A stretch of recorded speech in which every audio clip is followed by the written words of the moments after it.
Chapitre 22. Juillet 2022.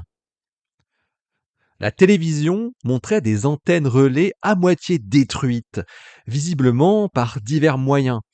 Certaines étaient calcinées, d'autres décomposées en plusieurs morceaux. Des fils pendouillés d'un poteau noirci.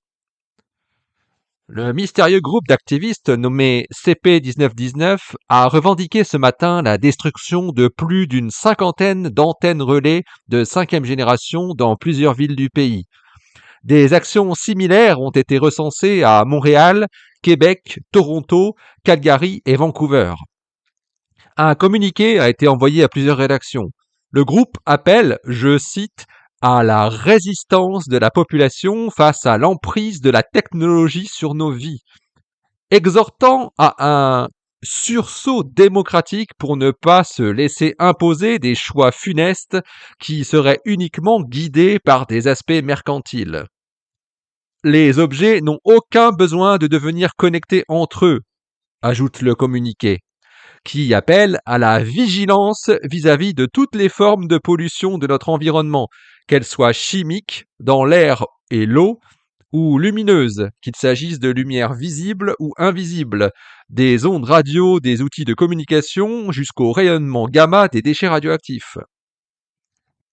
Il se termine en disant que le développement sans fin de nouvelles technologies numériques décuplant les usages utilisant des transmissions de données, que ce soit par les terminaux 5G ou par l'Internet satellitaire, risque de multiplier les émissions de dioxyde de carbone de manière dramatique et de consommer les dernières ressources en métaux de notre planète. Cela ne doit pas avoir lieu. Agissez. Le communiqué était signé de cet étrange sigle CP1919 que personne n'avait encore percé, selon le présentateur. Le sujet suivant était un sujet économique.